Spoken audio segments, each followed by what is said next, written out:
Je dirais que ce n'est pas la première fois que le Congo négocie avec le FMI.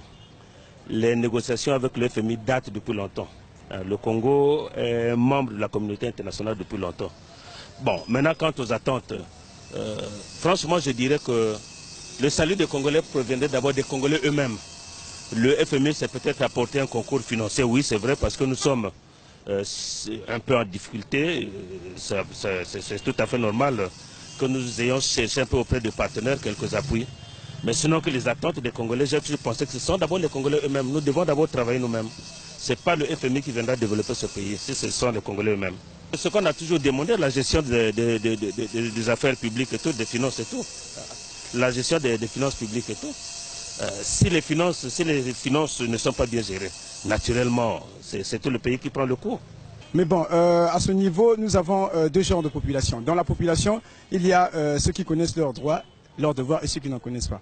Mais pour ceux qui connaissent, ils savent que du point de vue économique, on a des institutions qui collaborent avec la nation, n'est-ce pas? Et là, l'arrivée de la FMI ou l'organisation entre la FMI et les économistes du pays est encore en débat. Et nous sommes en train de s'attendre à ce que leur entente puisse être un exploit pour l'économie de notre pays. Voilà. L'exploit, c'est l'avancement, l'évolution, ou les œuvres marquantes, n'est-ce pas, les œuvres bénéfiques. Si la FMI s'arrange à entretenir des bonnes relations avec les institutions économiques de notre pays, je crois que ça sera une très bonne affaire. Je crois que ça sera un très bon résultat pour la population. Bon, c'est... En fait, nous attendons qu'il y ait une suite favorable, parce que les répercussions, c'est du sommet à la base. Quand vous êtes salarié et qu'ailleurs il n'y a rien, même le petit paysan n'aura rien à attendre parce que ce qu'il fait, personne ne sera comme preneur. C'est ce qu'on dit souvent. Par exemple, le maçon, s'il est maçon, sa force serait que celui qui est salarié puisse avoir quelque chose à la fin du mois pour que lui aussi puisse trouver quelque chose pour qu'il puisse vraiment valoriser son métier. Maintenant, en parlant du FMI, c'est un problème peut-être international, parce que quand vous suivez les journaux, il n'y a pas que le Congo qui est en crise, hein. C'est comme quelque chose qui a une pluie qui tombe au même moment à Kinkala, à Brazzaville, et ça peut tomber aussi à Kinshasa, c'est le même vent. Vous voyez, c'est un peu ça, et ce que nous souhaitons. Bon, moi personnellement, quand je marche, j'ai la vision sur tout ce que je croise, toute personne que je croise, et la jeunesse aujourd'hui désemparée, et puis ça pose problème sur la gestion. Vous voyez, la gestion... Nous devons reconnaître qu'il y a ceux qui aiment gérer, qui savent gérer les choses et ceux qui ne savent pas gérer les choses. Mais aujourd'hui, on voit parfois le sommet, alors que le sommet n'a sa force aussi qu'à la base. Si la base ne fait aucun travail, comment que le sommet peut être propulsé? En fait, on dira juste que ça serait un plaisir de voir cette situation puisse se régler, parce qu'on a tellement aussi des problèmes, on ne peut pas continuer à vivre comme ça. On aimerait que la situation puisse changer. Mais on attend tout simplement l'investissement, si seulement ils puissent nous donner de l'argent de manière que les gens puissent alors s'en servir, tout simplement puisqu'ils viennent pour régulariser ou réguler, comme vous le dites. Donc on s'attend qu'il vienne à son intervention, à notre intervention, il faut qu'il intervienne pour notre salut.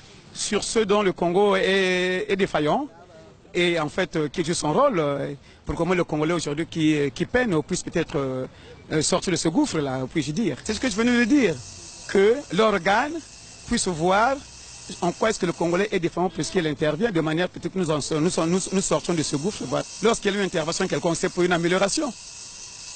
Le Congolais attend l'amélioration de l'économie congolaise, hein, puisque actuellement là, le pays est en crise.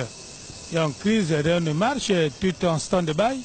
Donc il faut que l'FMI, c'est-à-dire le gouvernement de la République, négocie avec l'FMI pour que le Congo puisse connaître un nouveau élan, hein, sinon ça ne sera pas bien pour le pays. Hein, les gens souffrent, il y a beaucoup de choses qui ne marchent pas dans le pays. Bon, vraiment tout est bloqué. Hein, les enfants qui vont à l'école, ils doivent bénéficier de leur bourse, de leur formation. Que des bons résultats, que des bons résultats. Pas de commentaire. Parce que pendant beaucoup de temps que le Congo est resté presque à genoux. Mais quand même, on doit se relever. Quand même, un pays pétrolier ne peut pas être à genoux jusqu'à ce point. Non, non, c'est trop. Que de bons résultats. Dorénavant, je vais commencer par interpeller d'abord les autorités qui, jadis, ont déclaré que le pays avait suffisamment d'argent. Mais en un laps, cet argent est empoché et aujourd'hui, nous réclamons, nous demandons encore, nous sollicitons la dette auprès du fonds. Mais quand cela ne tienne, le fonds est déjà sur place, que l'État cesse de faire du simulacre. Au lieu de cacher les dettes, qu'ils soient ouverts afin de solliciter l'aide, parce que le fonds est venu pour leur donner, mais qu'ils cessent avec des cache-cache. Et en plus, si la dette est accordée, qu'ils fassent, ça veut dire qu'ils respectent la feuille de route du fonds.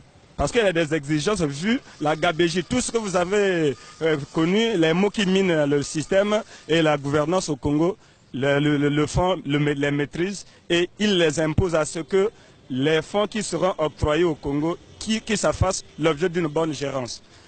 Que les autorités reçoivent l'argent, qu'ils soient ouverts envers le fonds qui va leur octroyer l'argent, mais qu'ils fassent bon usage. Parce qu'en tout et pour tout, aujourd'hui, oui, c'est bien beau de solliciter. Mais si ce n'est pas fait en bon usage, c'est toujours la population qui est victime. C'est ce que nous vivons aujourd'hui. Mais si aujourd'hui, tel que nous sommes là, s'ils ne sont pas clairs envers le fonds, c'est la population qui sera dans la rue et qui va les chasser. Ça, c'est clair, parce que le Congolais n'est pas habitué à ce système. Et au moment où nous avons eu l'argent, beaucoup d'argent, des excédents budgétaires dont ils ont décrié, les fonds pour les générations futures, par-ci, par-là. En un laps, tout est enterré et on ne sait où c'est parti. Qu'il soit clair envers le fonds, qu'il déclare toutes les dettes au niveau des institutions et des dettes extérieures pour que le fonds puisse les aider. Le fonds est là pas pour les clouer, mais pour les aider comment octroyer et gérer correctement le pays. À des bons résultats et des bonnes réformes économiques aussi. C'est ça. C'est tout ce que les Congolais attendent. Hein? Oui. Mais le changement, tout ce que des bonnes mesures, une bonne politique de gestion, la bonne gouvernance, c'est tout ce que nous attendons. Et la sanction bien sûr. Nous déplorons aussi la sanction, la censure. On ne censure pas, il y a tout de laisser aller. On doit censurer. On ne peut pas continuer comme ça. Jusqu'à quand? Nos attentes sont vraiment claires. Nous avons besoin juste que la FMI nous donne l'argent. En fait, que finalement, c'est derrière ça, qui est vraiment l'amélioration dans l'autre là, la gestion interne du pays. Parce que, c'est vrai, la FMI peut donner l'argent aujourd'hui, mais il ne faudrait pas que l'argent en question soit déversé dans les poches des gens. Les Congolais attendent que ça. Nous voulons qu'il y ait l'argent. C'est vrai que la FMI nous donne l'argent, c'est vrai. Mais qu'il y ait aussi l'amélioration du côté des administrateurs. Voilà, c'est ce que nous attendons. Bon, sur ce sujet, moi je dirais que le Congo n'a qu'à faire ce que la FMI veut, afin que tout puisse être réglé. Mais s'il propose qu'il faut arranger, genre privatiser, parce que dans l'économie, il faut privatiser l'économie. L'étatiser, c'est pas vraiment ça, parce que la gérance de l'État est différente de celle du privé. Dans le privé, on a plus de profit que dans l'État. Donc si la FMI veut que le Congo puisse privatiser certaines sociétés, il n'a qu'à le faire. Ainsi, ils auront des solutions fiables. Oui, bon, nous attendons que la FMI puisse nous porter main forte, puisse nous aider financièrement. Mais nous attendons à ce que les choses puissent aussi changer, que les Congolais puissent changer leur façon de faire. Qu'on puisse arrêter aussi les criminels, ceux-là qui sont en train de piller l'argent de l'État. Qu'on puisse résoudre cela. Ce n'est pas un problème grave. C'est que chacun de nous, même tel que vous êtes là, en face de moi là, vous avez une idée à apporter, sinon une autre à apporter. L'attente, c'est que ça s'accorde à bon escient. Et que le Congo sort de ce que toi et moi nous traversons là et tout. Et toutefois, on a des histoires où, bon, il y a des problèmes de salaire, il faut attendre les FMI ici à Brazzaville. Et pour payer les salaires, il faut qu'ils répartent chez eux. Et pour payer les salaires. Je ne sais pas d'où ça sort, ce petit langage-là.